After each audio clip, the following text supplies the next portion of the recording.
The story of Janis Joplin and the Monterey Pop Festival.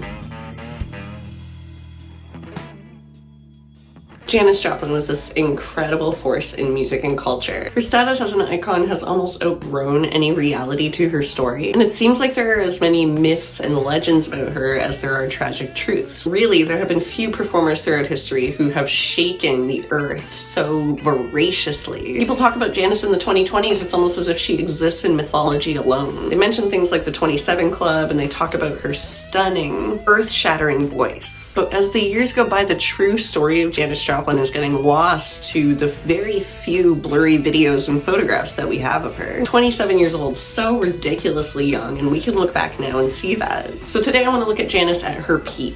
1967, the summer of love. The same summer that the Monterey Pop Festival took place, featuring and attended by some of the top counterculture artists of the day. This is the same show that David Crosby went up on stage and spouted off about the death of President Kennedy, pissing off Roger McGuinn and ultimately causing his firing from the band. This is the same show that Otis Redding performed Try a Little Tenderness and blew everybody out of their seats. It was also the show where Jimi Hendrix lit his guitar on fire famously after his rendition of Wild Thing, and where The Who made themselves a household name. Mama Cass Elliot was there with Michelle, and there are famous shots of her sitting in the crowd, looking on in awe at one of the most incredible performers that she knew she would ever see, Janis Joplin. First, we have to set the context. It's 1967, 2 years before Woodstock. Sgt. Pepper was the biggest album in the world, but this was the same year that the Velvet Underground released their album with Nico. And this new band, The Doors, released their debut. And that's just to name a couple. The point is, this was an electric time for music, and everybody could feel that electricity running through their veins. Consider how quickly things changed. Buddy Holly died only 8 years prior. Now consider that Janis Joplin was only 24 years old when she played the Monterey Pop Festival. She kind of was the example of the massive shift that was taking place during that time. They say that Janis first arrived in San Francisco in 1962. But she was back and forth from Austin, Texas at that point, originally hailing from Port Arthur, which is on the eastern border of the state. At the time, people said her singing voice was kind of high and shrill. She was trying to do that southern country woman thing. One night she was back at her hometown at a party, and she decided to try and cover an Odetta song, and knocked her own socks off when this ridiculous voice came booming out of her lungs. It was those early black female soul and blues singers who would move Janis the most. Fast forward a couple of years and she's back in San Francisco with her old friend Chet Helms, who was the manager of the band Big Brother and the Holding Company. Those guys were looking for a female singer because they saw what Grace Slick did for Jefferson Airplane, and they wanted the same thing for them. Chet had confidence in Janis right from the beginning because he knew her from back in the day. He was actually the guy who got her out to California in the first place. And when the band first played together with Janis, they were all impressed with how they didn't flatten each other. Her voice didn't overpower the band, but the band didn't overpower her voice either. Musically, they were a perfect match. Janis said it was pure intimidation that made the beast come out of her when she played in front of Big Brother and the Holding Company. She knew she had to be as big and wild as the music was, and her body just took over once the music started playing. About a year after they started playing together, Janis and Big Brother and the Holding Company were invited to play the Monterey Pop Festival. The summer of 1967. The performance is pure gold. Unfortunately, we don't have a lot of video recording of it because at the time it was so cool to say no to being filmed, and Big Brother declined to be recorded on their first day they played. Lucky for us, they were so amazing that they were called back up on stage the next day at the festival, and they were recorded playing a set featuring Ball and Chain in what would eventually be considered one of Janis's most compelling performances ever. What made it so amazing was that everyone was there. This was a concert for her peers. A voice just like thunder coming out of this 5'5" woman. She wasn't covered in makeup. She barely brushed her hair, but she represented everything that was new in the 60s, this free sexuality, an abandoning of the rules that were set out by society for women to follow, an acceptance that this new generation was different than any before it. When I started studying history of the 20th century, it was always a little bit hard for me to believe that these beautiful souls, these magnetic energetic people who were from an era when everything seemed possible are actually the same cranky baby boomers who we know today, who are so disillusioned. But as I learned more about the particular age group, it all became clear. One of the fundamental things that people misunderstand about the boomer generation is their collective post-traumatic stress disorder, which has resulted from experiencing tragedy after tragedy, all with their greatest and most important icons, the ones who were supposed to change the world, just being taken out one by one. Imagine a world where the baby boomers didn't have to go through the death of JFK, or Martin Luther King Jr. still walked among us. Think of what it would have been like to see Janis go through the 70s, or what Hendrix would have contributed to punk, or Morrison to the grunge era. That generation endured these losses. That's not nothing. Anyways, one of the people who was in the crowd at the festival was Clive Davis, one of the big shots at Columbia Records. Clive saw Janis in 1967 and it moved him to his core. Clive said that of all the acts that he saw at Monterey, Janis was the one that made him realize that hippie music, this new brand of rock and roll, was going to be the next big thing for the foreseeable future. After Monterey, Clive Davis signed Janis Joplin to Columbia Records and the rest is history. Her influence was massive. You can hear her tone and style in so many singers over the next couple of decades. People like Steven Tyler, Robert Plant, even Kurt Cobain. Thank you so much for watching, friends. Don't forget to give me a thumbs up if you liked the video and to subscribe, and I will see you in the next one.